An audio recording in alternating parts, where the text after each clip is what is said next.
You're listening to Rookie Pirate Radio, the official anime and manga podcast for InBetweenDrafts.com. I'm John Negroni. And I'm Travis Hymas. And today we're doing a manga recap of One Piece chapter 1098, titled Bonney's Birth. And Travis, let's just hope this chapter is also the birth of some vacation time on behalf of Oda, who has been busy and deserves it. He's been really busy this year, and not just with making a manga, which he does a great job of.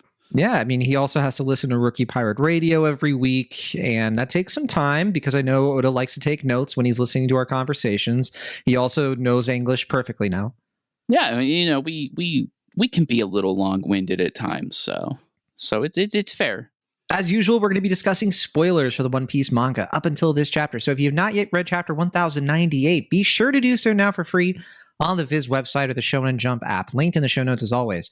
And remember, all new One Piece chapters are available to read for free up to 3 weeks after their official release or whenever you want, if you're subscribed to Shonen Jump, which we are, Travis and I are, and we recommend it. Now, Travis, I know that everybody's probably listening and being like, John has a lot of energy. John has a lot of pep in his step. That doesn't make sense. John should be as depressed and low energy as I am because, like John, I read chapter 1098 of One Piece, which is one of those chapters that makes you upset. But here's the thing, Travis. You know what's been perking my spirits? What's that? The ability to chat online with people who listen to Rookie Pirate Radio. Oh my gosh, you're right. It's true.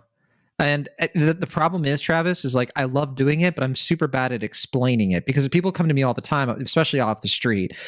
John, you know, I'm listening to Rookie Pirate Radio. It's my favorite podcast to listen to on Mondays. But, you know, the problem is sometimes your episodes come out on Tuesdays. Plus, I feel like I want to go to a place where I can talk to you and the other people who listen to the show about One Piece speculation theories and everything in the world of in between drafts. And then I'm in this zone, Travis, where I can't explain it to them. I'm like, I lose track. I don't know how to describe the internet technology at work. Well, see, I completely understand because you're too busy trying to explain that we release episodes on Mondays, but in One Piece time, which is like the equivalent to 6 weeks. So I completely understand the confusion there. But there's this wonderful app that is thankfully still wonderful. It's called Discord.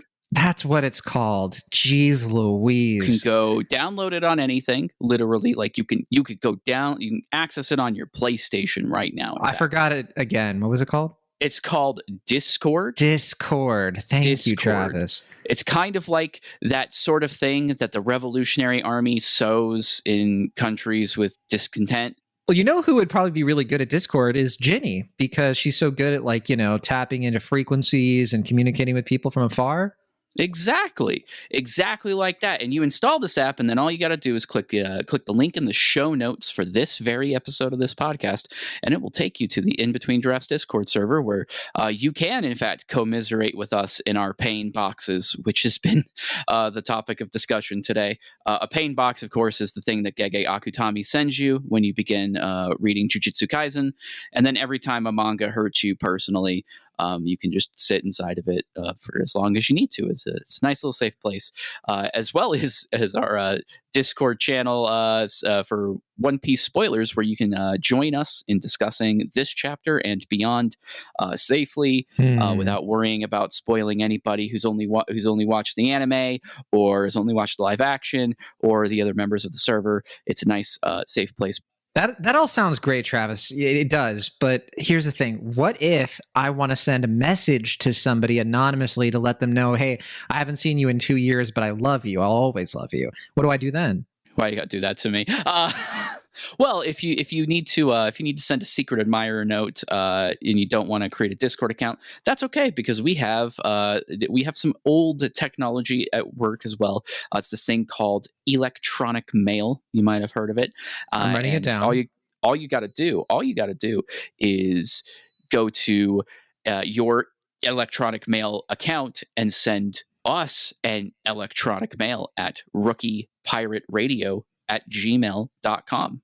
Okay, I'm writing the message now. Watch over Travis Machi. He's too kind for his own good. And Travis Machi, just remember, I'll always got it. Okay, just sent. Got it. Perfect. Wait, can you say the email again? I might have put it in wrong.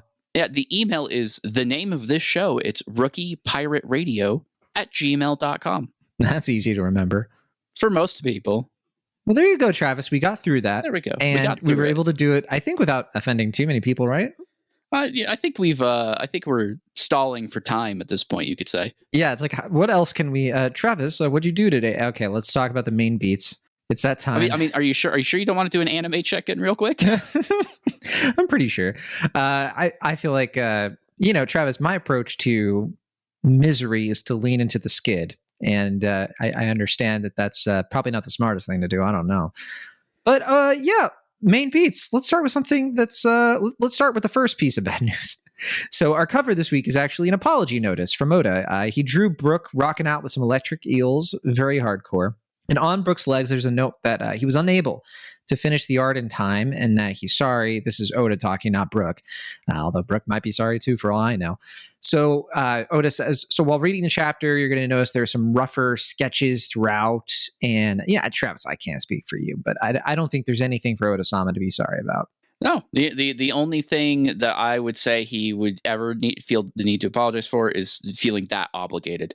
He is, as we all know, the only ethical billionaire in the world, because he does it all for the passion of the people who are reading this story. And we just, personally, I just hope he takes care of himself. Like, if it means we don't get more One Piece for several weeks, this would be a bummer of a chapter to go out on the year, admittedly. But if that's how it's got to be, that's how it's got to be. I would 100% take a slower release than have him feel like he's failed us, for one, and for two, that for him not to be, at his 100% in his own life.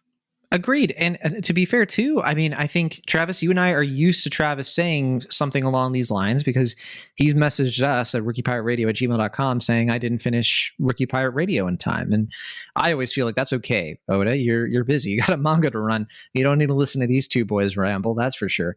So, okay, the chapter kicks off with Kuma pushing himself hard in the rebellion because it's been 2 years since Ginny was captured, and he's pretty much on the brink of total emotional desolation and self-destruction, pretty much.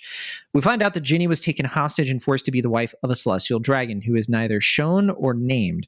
And 2 years later, Ginny is arriving at the Sorbet Kingdom by ship and has managed to contact the Revolutionary Army with those wiretapping skills of hers, I suppose, to let them know that she got sick and the world government or the celestial dragons, they got rid of her. She says that she wants to see everyone, but she's dying quickly and has to instead say goodbye. Kuma does not listen, however, and rushes to travel to the island to try and help her. And he doesn't get to hear her final message. He doesn't get to hear her say that she'll always, always love him. Kuma arrives at their old church in the Sorbet Kingdom, but he's too late. He finds Ginny there, dead from a disease he later finds out is called Sapphire Scales, which turns your skin blue and hard as stone after being exposed to natural sunlight. He even sees the phone den mushy thing like right by her hands. He also learns that she traveled the sea by day to ensure her baby would live, and that baby is, of course, Bonney. So then Kuma resolves that he's going to raise Ginny's daughter, but of course the elders are there to help him out. We even see a montage of Bonney growing up to be super cute, a bit of a glutton like her mom, has to sleep in an iron cage so Kuma doesn't trample her by falling off the bed. It's adorable. Kuma also is leaving from time to time to continue helping fight for the Revolutionary Army. We even see him at one point training a young Sabo. More tragedy strikes, however, when Kuma discovers that Bonney has the same disease as her mother. So blue stones have started to appear below her eye, and he has to keep her indoors at all times. And it looks like no one knows how to cure her. Therefore, Kuma decides to quit the revolution so he can watch over Bonney, and Dragon even promises to ask every doctor in the world they can to help. We fast forward to just 7 years ago when Bonney is at age 5 and being bullied by some other kids who call her a vampire, and Kuma has to scold her for almost going outside to chase them. But after she mentions being teased about her face stones, Kuma calls them jewels to make her happy, so tying into her being later called Jewelry Bonney. Kuma also asks Bonney where she would want to go if she went on a trip, so another call out to when Kuma asks people that when we meet him at Thriller Bark. And Bonney mentions that she wants to go to the Sky Islands. So Kuma brings up Nika, and they talk about more places she'll want to go to after she gets older and at certain ages. And that's when we smash cut to a doctor, presumably one of the doctors Dragon sent to help, telling Kuma that the Sapphire Scales disease is incurable and will spread over time even if Bonney never goes outside again, it will still claim her within 5 years. So she only has 5 years to live at best. Afterward, Bonney surprises Kuma and was eavesdropping, but she misunderstood the conversation. She thinks that she's going to be cured by 10 years old, not die by 10 years old. And rather than correct her, Kuma slips up and says, of course, you'll be better by then.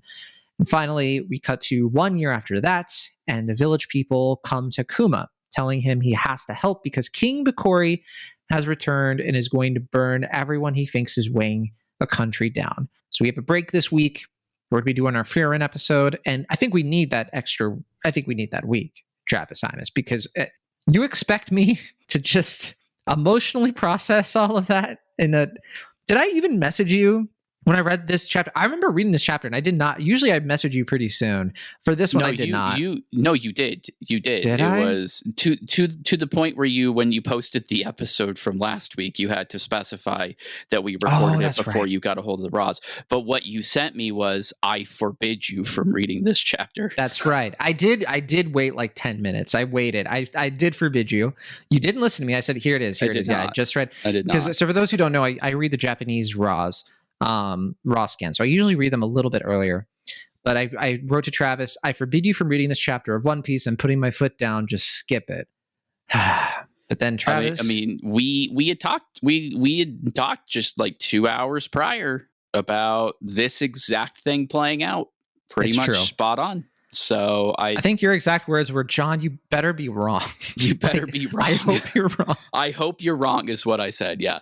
Because it is, I mean, we might as well just get the elephant in the room, the Zunesha in the room out of the way.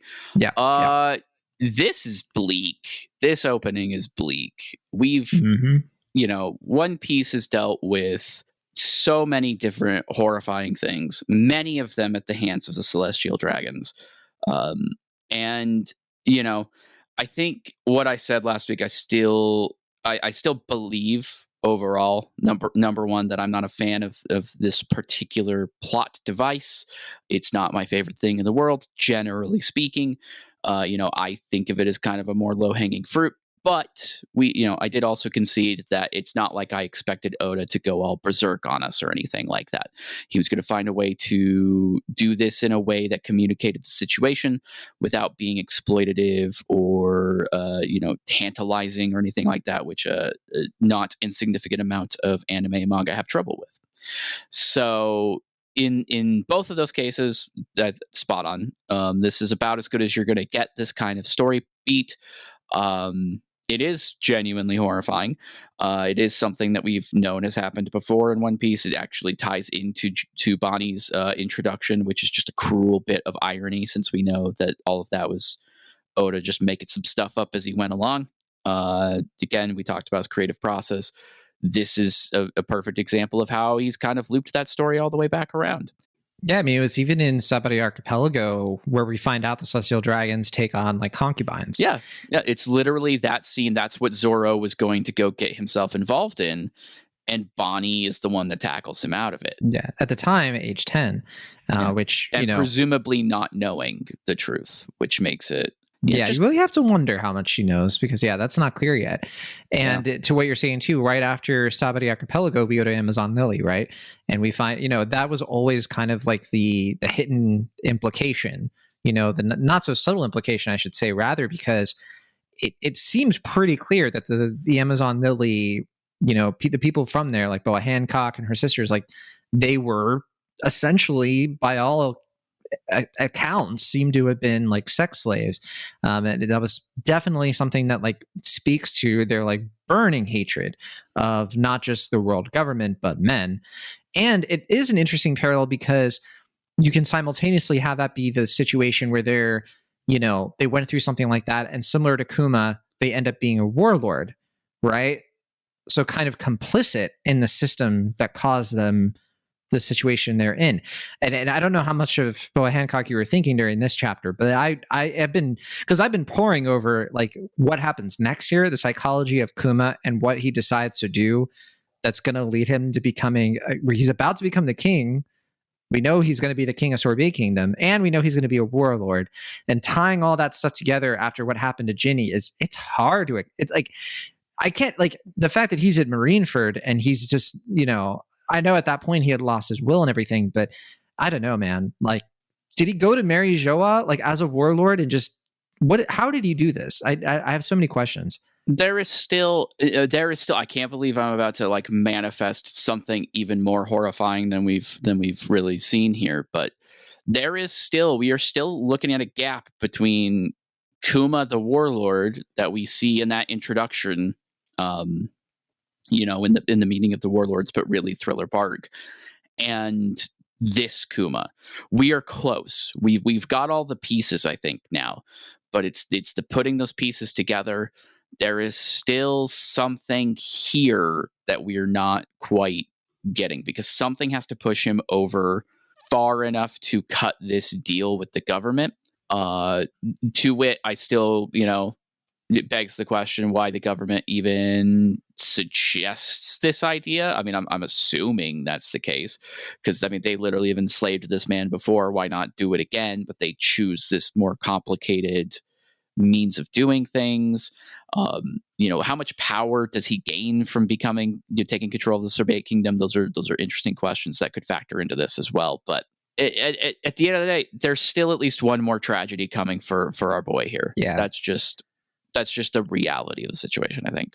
Is there anything positive? I mean, I really enjoy just watching, like, us finally getting a chance to see like the Kuma and Bonney relationship and where it started from, to really sell us on like, okay, this was like what, I don't know how to put this, but like, this is kind of the stakes. Like, this is where we get to see kind of like why, like the attachment or like the relationship between these two characters, and why Bonney has really reacted the way that she has, quite honestly. Also, by the way, actually, I'll let you speak to that, because I might change the subject here actually pretty kind of quick. Yeah, I was gonna say, like, on the one hand, it is nice. It's a good tonal shift. If the chapter had been exclusively just the downer, we probably would be feeling even worse, honestly. For what it's worth, for my part, it's really hard to get over that first part of the chapter. Because and I think I said this to you pretty soon after reading it, was like, he didn't just fridge Ginny, he iceboxed her. I have not seen a woman character murdered to motivate and impact another character so hard in quite a long time. So that was rough. But this is also kind of the transition point where it kind of becomes, it sounds kind of weird, but it kind of becomes clear that this is not actually a Kuma flashback, but it's actually a Bonney flashback. Like, all of this has ultimately been in service of getting us to where Bonney is, rather than getting us to where Kuma is where I feel like we're about to transition. Sort of, I guess. I revisited the first couple chapters where we meet Kuma. So I bring that up to say that, when he's a warlord of the sea, he has to have become a pirate because he has a former bounty of 296 million berries. So there has to be some kind of transition. The one thing that I'm still so confused about is, like, he was a member of the Revolutionary Army. So again, it just doesn't make sense to me that, like, the world government is going to, like, he was working for them for decades and he did a lot of damage. And so to see him being repurposed into a warlord, it just, there's something kind of missing here that I can't wrap my head around. Like, if it's going to be one of those things too, where it's like, oh, he was never really the king of Sorbet Kingdom, he was just called that. I don't know. You only have 5 years to pull this all off. I mean, it's one of those things where it just might not be tenable to try to fit together, right? Like, we still have to find out where he gets that Bible, which, I mean, a lot of people have been commenting on the Bible that he carries being like, seems to be showing Nika, or seems to be showing, because it has the sun, wings. It's in the chapter. It's in the chapter. Oh, did he have this the chapter. Bible in the chapter and I missed it? Well, no, Bonney does. Oh, the book that she brings out. The book that it's really hard to tell because, again, this is really sketched out. But I didn't even see it appears to be the Bible that he's carrying around, which, number one, means this is the closest thing to us ever knowing what has been in that book. And for two, suggests that maybe it's not even a Bible to begin with, but is something else. It's like another word for Bible, a bibliography kind of. Yeah, or an atlas, something that might be useful to a revolutionary, but not necessarily something you want the government knowing you have on you if you're being observed or anything like that sort of thing, as some people have kicked around. Though again, it's possible, it's just a religious book of the One Piece world. Like maybe we're overthinking it. We see Bible, we make that Christian connotation because culture, but there's no reason for it to technically not be something that like Kuma's family maintained as a belief system or anything like that. So of course it would have references to things like Sky Islands, because those exist and you would presumably have known about them in the previous world. So I'm still very curious about what is actually in that book, but this is the closest we've ever gotten to getting that answer. And if it's something that Bonney loved, then all of a sudden his own attachment to it makes a lot more sense. I see that. Yeah, that's interesting. And if you look at his original costume, people have been commenting that, maybe it's kind of similar to a cross or something along those lines. And yeah, there's all kinds of like religious symbology happening with the guy. Now, one major thing I think we kind of have to bring up here, and it's one that's been kind of really like been sitting on our, at the tip of our tongues, really, with what's the connection between Kuma and Vegapunk? Why did he have to go to Vegapunk and so on? We speculated maybe he goes to Vegapunk to help with Ginny. Maybe it's to do this. Now we kind of see that like it looks like he's going to be trying to go to Vegapunk for Akira. But then Oda kind of throws in this wrinkle of like, but there's also this King Bakori stuff happening. So like it's tricky because how then does he go to Egghead Island, presumably? So there's a couple things missing here. First of all, he doesn't know who Vegapunk is. What is the link between Kuma and Vegapunk? The only one we know for sure is Dragon, right? And to this point, we haven't seen any indication that Dragon and Vegapunk are still in cahoots, unless that's something that has changed within the last 5 years or so, or the last 4 years, because when we leave off at this chapter, this is 4 years ago.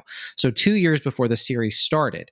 And so we don't know how long Vegapunk might have been kind of helping the revolutionaries, if at all. And if that is the thing that brings Kuma out, and if that's what connects to whatever's happening with King Bakori, because it is kind of interesting that Kuma's part of the Revolutionary Army. Why isn't the Revolutionary Army kicked out the monarchy in Sorbet Kingdom? Did I miss something there? That's Kuma's turf. Yeah, that's an interesting question because they already did. They showed up, right? And they like booted. They did already do that. So then how does King Bakori come back? Well, so what it says, at least in the Viz translation, because I'm rolling back now just to double check it, they note specifically the king's given in. So it's, I guess it's kind of hard to say whether or not he was deposed, because at the time they were not the Revolutionary Army, right? They were the freedom fighters. They were more of an activist group. So this may be just an issue of they weren't extreme enough yet, for lack of a better term. So King Bakori was ousted, and then there was like a peace. I mean, it was like the institutions he was just like, like it's super libby, but like protested into it. Like they were basically like, you're going to renege on this or we are going to depose you kind of situation. I see. Because all we see here is like 1 year later, the nightmare returned to Sorbet Kingdom. The implication seems to be that King Bakori came back, but maybe it's just saying that no, King Bakori has gone rogue again. Yeah, it seems like that could be the explanation. Because it's just vague enough.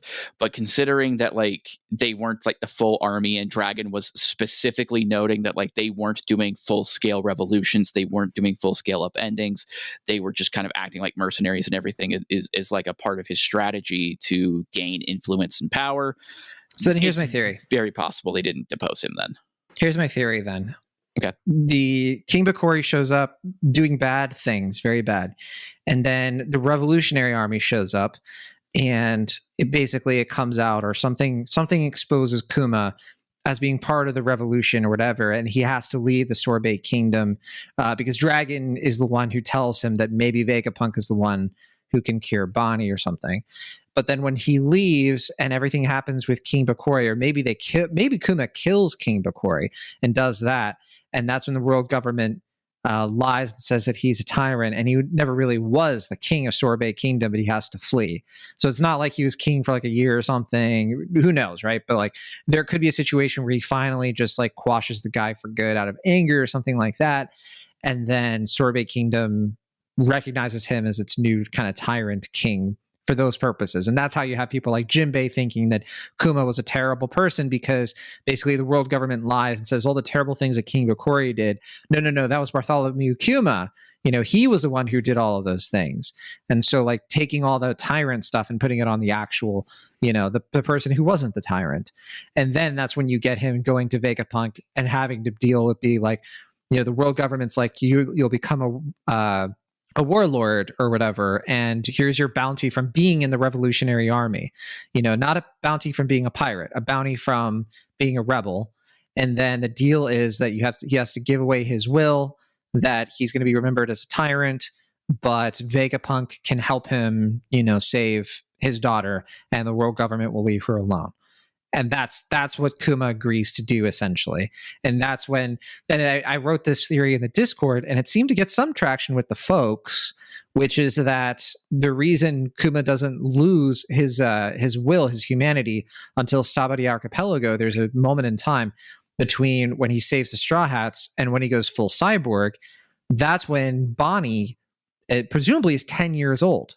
Because now we know she's 12 years old in the present. Time skip was 2 years ago. So that would mean that she lived to age 10, and that's part of the deal. The deal is that if she makes it to age 10, Kuma will give away his will to live. And then we could also talk about the cure, because I think that's a whole other thing. But what do you think, Travis? Do you think this is where I fall apart?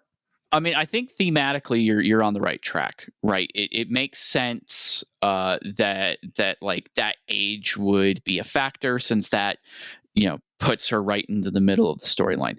The only thing is she is already a pirate at that point, with a bounty and a crew and notoriety, right? Yeah, I think that she becomes a pirate because he leaves Sorbet Kingdom and she tries to find him. And maybe that goes into her motivation for becoming a pirate in the first place. She wants to go to all these places, and she wants to, and that's why I also wrote this in the Discord, where I think that there could be a missing flashback scene from Sabari Archipelago that we haven't seen yet, which marks when Kuma loses his will. And that's when, if he had a meeting with Bonney, like if they met on the archipelago after he sends the Straw Hats away. How incredible would that be? That would be something, actually. That would be pretty cool. I know we want to talk about the cure really quick, but I do wonder, and this is just kind of going back to the tyrant thing. Do you think Bakori could survive one of those bubbles? Ooh, so he takes all the pain and like puts it on Bakori? That'd be pretty thematically perfect. And it would probably be grotesque to other people. Yeah, he'd probably just go poof into blood and guts. That could potentially be a thing that changes the perspective of Kuma. King Bakori, if you could go on a trip, where would you go? And we see like the cutthroat Kuma, and Bakori's like, "What are you talking about? I want to go to Mary Joa." Then he sends him there, and a celestial dragon like murders him or something. Like there's a bunch of different things, but something he has to see, and this is again where I'm just kind of like torn. He's been with the Revolutionary Army for some time. He's seen it all at this point, right? But something has to break him to the point where those things with Bonney, if you could take a trip, they're not fun. They're painful memories. So he uses them defensively. He uses them kind of coldly and cruelly. Well, that's the arc of the chapter. Of other people. Yeah, because we mentioned like at the very beginning, he is in a dark place. Bonney kind of lifts him out of it. We get a little bit of world building here. We hear about a place called Toomey for the first time in the South Blue, and at least I think it wasn't mentioned. Like the only place I could think it was mentioned is in the SBS for kid, like if it was like in that zone or something. No, I'm not it's sure, it's a new thing. Okay, yeah, but it could be related because that's Oda. But and then Ivankov mentions that this is like not long after they left Goa Kingdom, so rescuing Sabo and all that stuff is around this time. But anyway, the point is he goes through some dark stuff in the rebellion, but then with Bonney, like we see him be on full on. He is going to be the best gosh darn dad he can be. She makes him. She keeps that humanity grounded because that's what Ginny wanted, right? She wanted that softness of Kuma to be protected, and so through Bonney, it's been preserved. But I guess the big thing here is, Bonney is going to be okay, but I have a theory about that. At least as far as we could see the narrative right now, but. If it was just that easy, his demeanor would not be what it is in the present day. Like something rips Bonney away from him is what it really seems to be. Like okay, the world government decides to let Vegapunk treat Bonney not as a deal to exploit Kuma, but because she is technically one of them. And so they want to reclaim her because there's that line from Akainu, if you remember, about her getting away. So they want to reclaim her, and so they take her. And like she still gets treatment and everything because they take her to Vegapunk and Vegapunk treats her. Or then how does she end up with that? But she ends up with those crewmates, right? So then how does that work? Or does she gets away. She gets away and then she goes back to Sorbet Kingdom, but it's like, no, Kuma became a warlord. She either gets away and I'll throw this one out here, Vegapunk helps her get away and she just doesn't know it. So if that were the case, I mean, either way, I think what we're both trying to stress here is that there's no sort of like Kuma goes on a grand pirate adventure and becomes a warlord. He goes straight from where he is now to that because he doesn't have a crew. There aren't the Kuma pirates, right? He's like Mihawk. He's like a sole operator. Yeah, and something interesting about the warlords whose backstories we've seen is every single one of them has this kind of like situation where their dream kind of gets perverted by reality. Crocodile wanted to be king of the pirates. He gets a grand taste of reality and decides to settle for simply being the king of a country. Gecko Moria, self-explanatory, goes to the Grand Line, gets absolutely decimated, absolutely destroys his motivation. Boa Hancock. Yeah, goes to the New World, gets Kaido'd.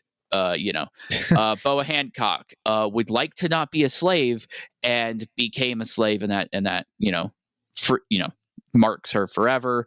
Jinbei's entire backstory, the history of the Sun Pirates is always on him. So it's not inconsistent that like Kuma's arc is not exactly like, oh, we had a fun pirate adventure like Luffy did. Like there's something that causes him to be willing to compromise, right? It's just I'm not sure that we have yet seen what that is somehow.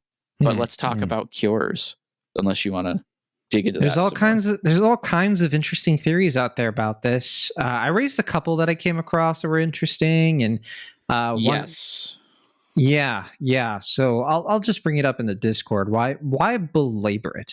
Quite honestly, and make sure I don't, because I brought up a couple of things here. I did bring up here. I kind of wonder if Bonney became a pirate so she got to sea to find her dad. If he had to leave the Sorbet Kingdom and become a warlord for the world government in the wake of being called a tyrant and all that. So that was my theory that I kind of mentioned earlier. I also mentioned that Bonney weirdly mirrors Momonosuke because both are pink coated, and because of a devil fruit, they can pose as adults even though they have the mind of a child. I don't think it's relevant, but I find it's kind of interesting. Well, I personally appreciate that one of our colleagues there in the Discord, one of our regulars there, Hippo, added that they also both had Chads for dads. They did. Which is irrelevant, but true. Maybe kind of super relevant. Who knows? I mean, yeah, you never know. Parallels are all over the place, right? It's poetry. It rhymes. Yeah. So this is what I wrote. I said, if Bonnie's 12 years old based on the math of this chapter, that means she made it past 10 years old right at the time skip, so immediately after Sabati Archipelago. Basically the deal Kuma makes with the world government about help for curing Bonney could be a condition where he loses his will fully. I can't write until he knows for sure that the disease is fully dealt with. Since Bonney was on Saobati, I wonder if we might get a part. So I already kind of mentioned that one. I'm just kind of going through these. And also, I wrote that stocks are up on Lodestar or Laughtail being a Sky Island, since if Bonney became a member of the Straw Hats and she wants to visit a Sky Island, how cool would it be if she was with the Straw Hats and went to one with them? Because we already, maybe we get a montage of her going to like Fishman Island, because she mentions that place too, right? And what was the other place that she mentioned she wants to go to besides Fishman Island? Well, Sky Island is go to a Sky Island specifically, and then it's Fishman Island. It's just Fishman. Okay, yeah, there you go. And she might have gone there, because for all we know, she went there. It was like off screen or something. But okay, here's the Kira theory from what we're doing here. For me, it was an alternate theory because, I want to make sure I say this right. It was an alternate theory to some stuff I was seeing around that Hippo kind of mentioned. Hippo mentioned, we know that Bonney ate the age fruit. Is she now living using her body from an alternate timeline where she didn't get sapphire scales? So that's been a very prominent theory. Definitely makes a lot of sense. Hippo also said it could be the case that Vegapunk cured her, because Kuma and Bonney do meet him at some point. Maybe the cost for carrying the sapphire scales was for Kuma to become a warlord past visa, and so on and so on. And then my alternate theory was, what if Bonnie's using her devil fruit to constantly de-age the disease itself, so it never reaches the point where it's mature enough to kill her? Because we do see that, we do find out, it's the disease progressing. So it could be that it never fully leaves her. And there are some images we've seen where she has like a bandage under her eye. There are times when, there could be times when she does have the stones that show up there, and then she de-ages it, and that's when she knows that she's okay. And then it has to come back, and she has to constantly do that. So the thing that I would kind of expand upon, because this is where my theory kind of comes from, is we have an established method for this, right, already, and that's Law. They even remind us in the text of Law's disease, which required him to use the opium. Now, in that case, it's kind of implied that the disease, that he removed it. He performed the complex surgery needed to extract the disease itself from him. The age fruit, as far as we know, can't do that. But there are things it could do. It could be regressed, like you theorized. I think that's a very solid theory. It could also be, and this is just me kind of spitting it out there, that she's just dodging the bullet, just constantly. What do you mean? So age 10, right? She has to be, when she reaches 10, she dies. What if she just doesn't turn 10? Oh, okay. So but that's kind of the same concept, isn't it? Like de-aging herself, de-aging the disease. Well, yeah, it's a similar concept, but the main thing that I would say is if we do it that way, it works a little bit better, since we've seen her in seawater. It's because if it was just constantly focused on de-aging the disease itself specifically, it may be more complicated to hold in that situation. But of course, devil fruit powers and how they work in the sea are absolutely whatever the story needs them to be. Sure. So it very well could just be, it didn't regress because it was actually a war medi, so she wasn't actually in the seawater, so it didn't sap her powers. Pick a thing. That does bring up the question. You know what? First of all, how did Vegapunk get this devil fruit? How did he get the age fruit? Was it something that he was considering for himself, or something? Who knows? But ooh, that's an interesting idea. It kind of makes me wonder, if that's the deal they made with the world government, if they were the ones who had the fruit, and there had to be a deal struck to get the fruit to use for Bonney. And Vegapunk's like, oh yeah, I know the fruit would work, but here's how you have to get it. You have to basically buy it from the world government or something, or try to steal it and that doesn't work, or whatever happens.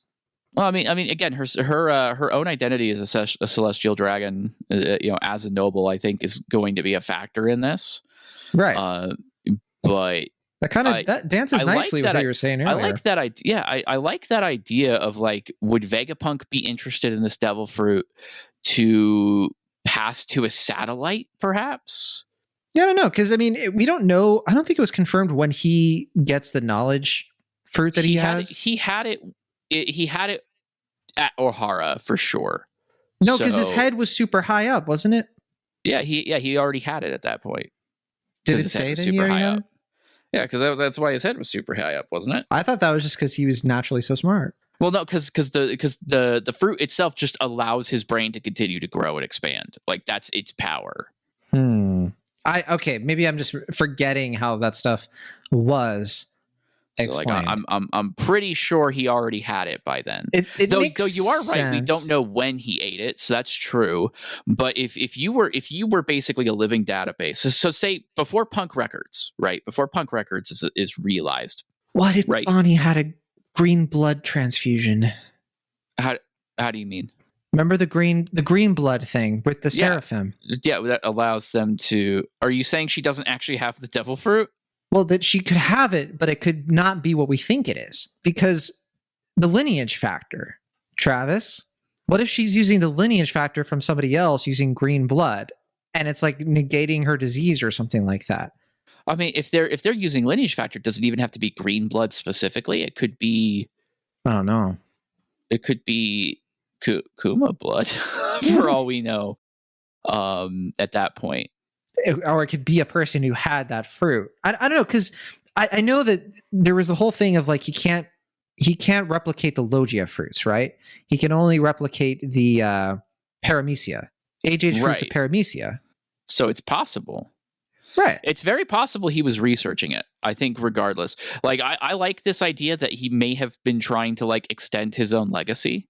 Because I mean, here's an interesting question: would somebody with the age fruit, could they stave off death like not necessarily perpetually, but like so long as they had the will to do so and leverage that power? I don't know, because when Vegapunk is like turned into a kid, all the stuff falls out of him, all the experience, and that freaks him out. Yeah, we've literally never explained that, by the way. What the and so that what makes is me that?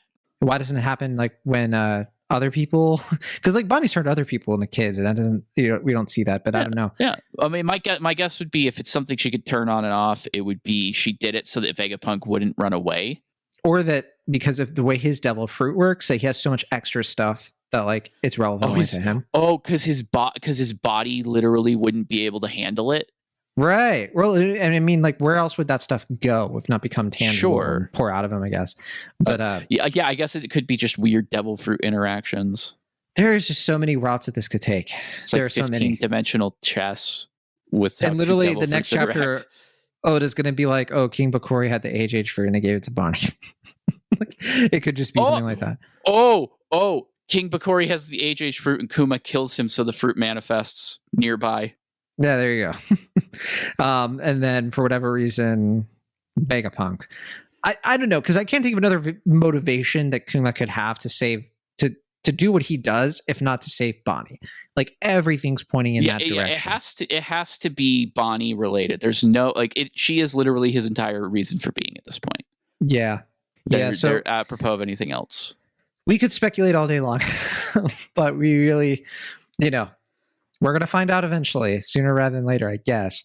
I don't know. I don't know what's going to happen next. I feel like something needs to, something needs to explain also the way that Bonney did not know that Vegapunk did all this, right? Until recently, because that's what motivates her to go to Egghead.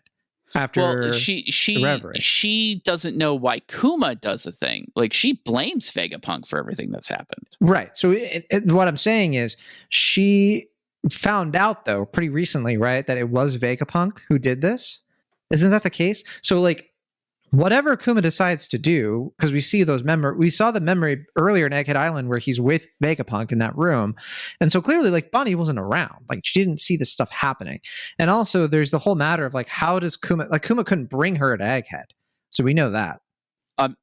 So it has to be something where he's able to go to Egghead, do what he has to do, and then go back to Sorbet Kingdom and save Bonney. Came to him? Right. That's the other option, I guess.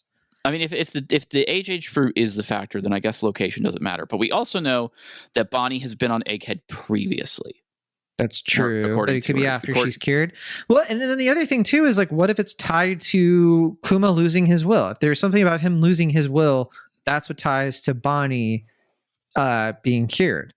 Because wasn't it like a whole thing with him and Vegapunk? He's like, do I really have to do this? Is it really gonna I have to? He was really hesitant about extracting his memories.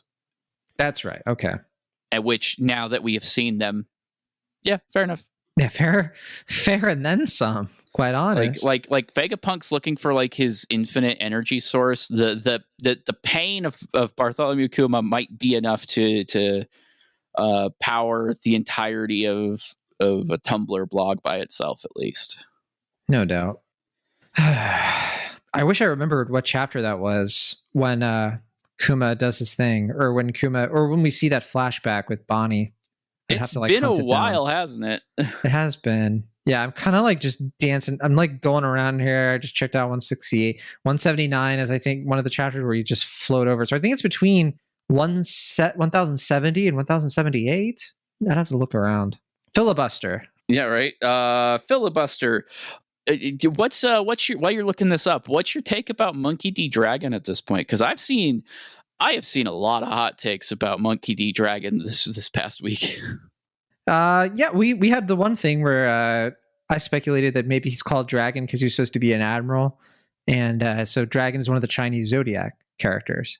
I was more meaning, like, what do you think his deal is at this point? Like, a lot of people, for example, and I've been asking that for a long time. At least in the discourse, we'll say, a lot of people seem to be very, very, like, of all of the criticisms of this chapter, mm-hmm. The thing that really jutted out to me was a lot of people seem to be very bothered by the fact that it doesn't seem like the Revolutionary Army put much effort into chasing Ginny, despite knowing where she is. For me, it's like, I mean, sure, but Dragon is very specifically not Luffy. So like you could go like, oh, Luffy marched into Eni's lobby, but like that wasn't a smart thing to do. Luffy has main character armor, so he gets to do those things. But like that's why he's like, that's what makes Luffy special, is he would do the things that other people wouldn't logically do and has the will to do it anyway. Like that's kind of what makes him special. So like, I don't know if it's like a great take that like, they didn't go save her. Like, what was he supposed to do? I guess is kind of where I'm coming around on that. Yeah, I don't know. And I'm failing so far. I found the flashback where she finds him as a kid. Found that. Okay.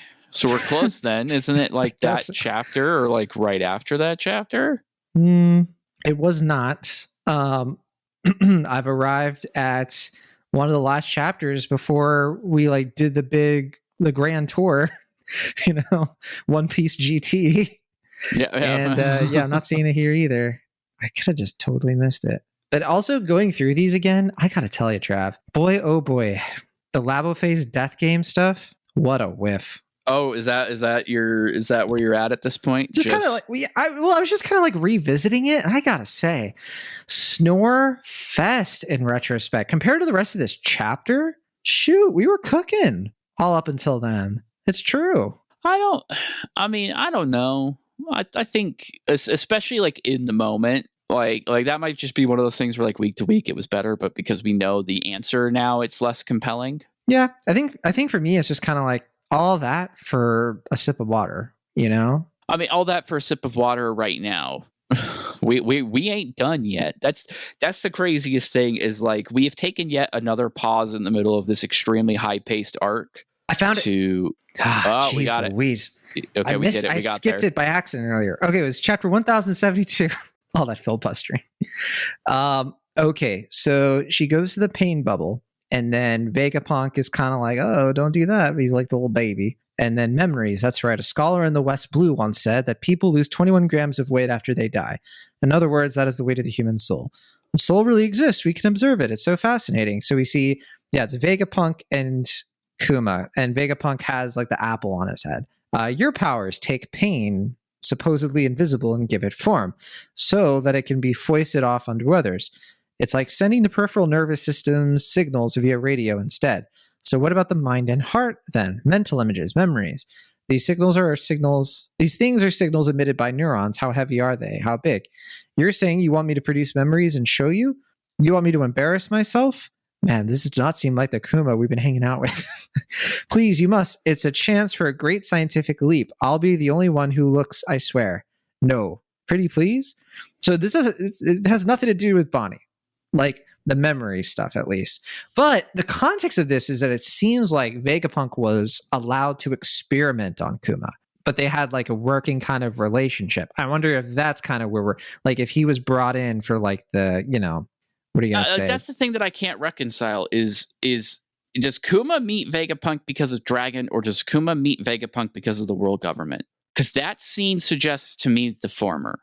Which I have visualized this in my head, because again, I do think like Dragon is kind of still an enigma in this story. I could see Dragon being willing to bury the hatchet with Vegapunk solely for the sake of this kid, which would track, because it would be like kind of trying to make amends to both Kuma and Ginny, being like, hey, I don't like you. I don't like what you're doing. I don't like who you've associated yourself with, but I am actually willing to bury that hatchet for this purpose. Right. Okay. Which would be a Luffy-esque thing to do.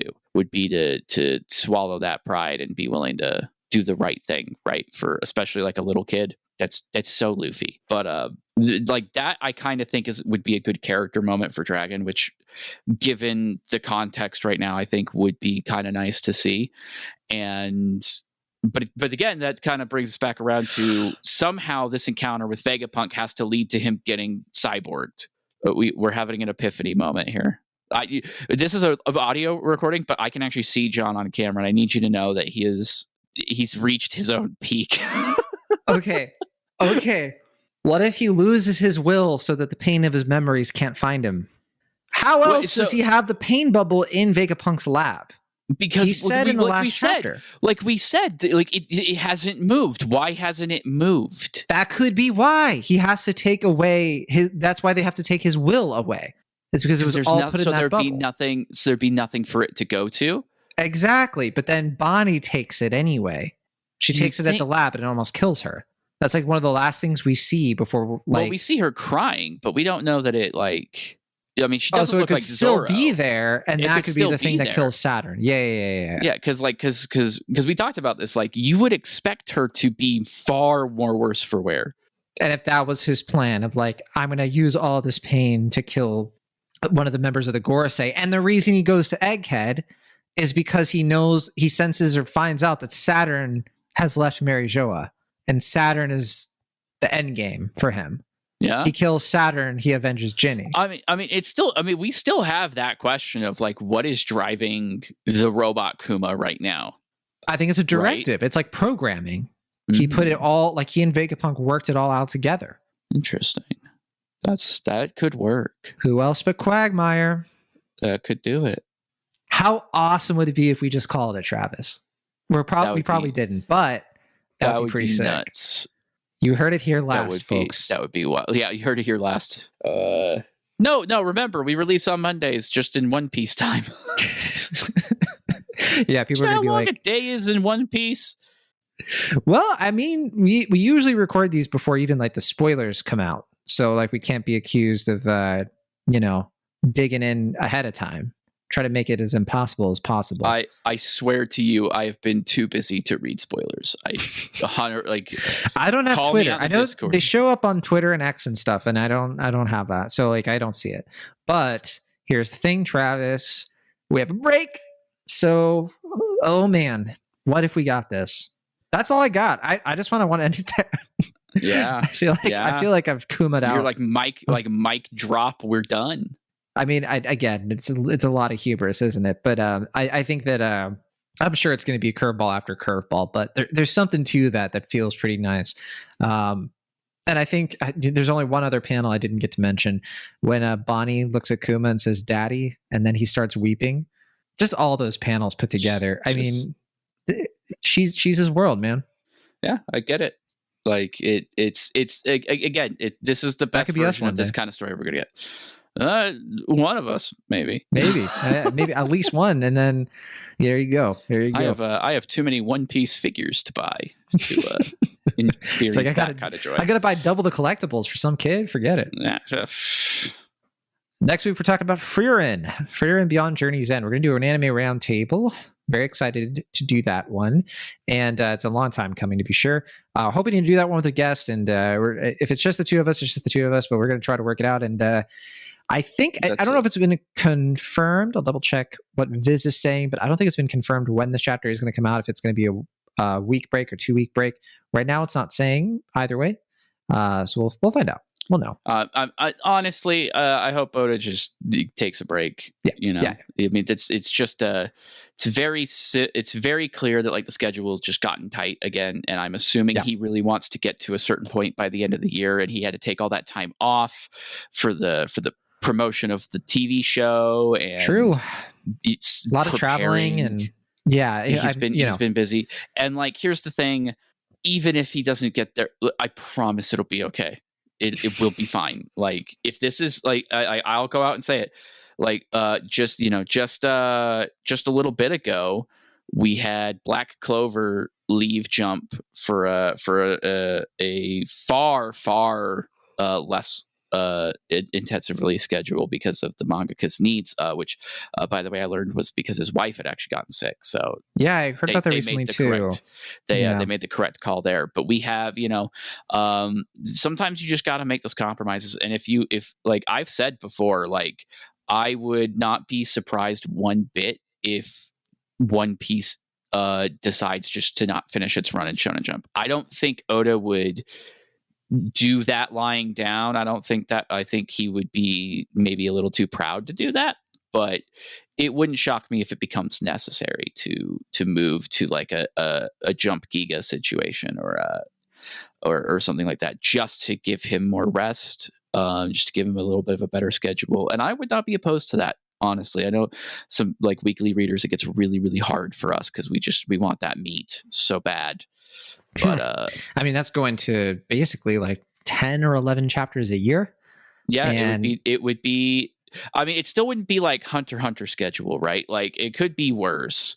But like, I think about there's other things that we could do too. Noticeably, the past couple of chapters have been less pages, which again is a thing that Oda's not happy about. We know because previous interviews he's been like, no, these readers of the magazine, they're paying me for 20, 23 chapters or pages. That's what they're going to get, that kind of thing. But case in point, My Hero Academia has had to go on multiple breaks during this last arc that it's been in.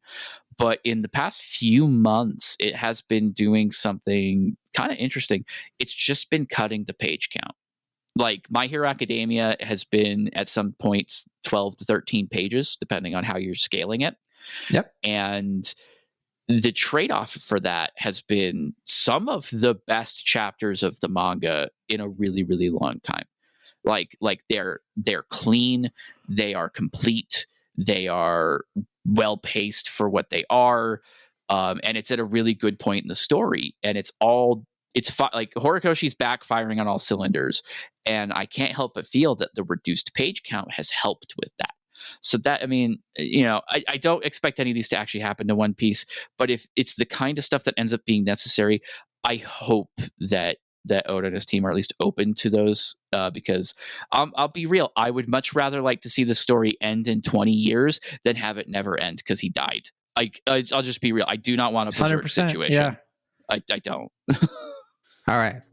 We'll be back next week, Tuck Friend, and who knows when for One Piece. But again, if you have any story ideas or topic ideas, stuff that you want us to get into on the show whenever One Piece is not in session, we're always happy to take your requests, your comments, and all that good stuff on that little magic app we were talking about before called Discord.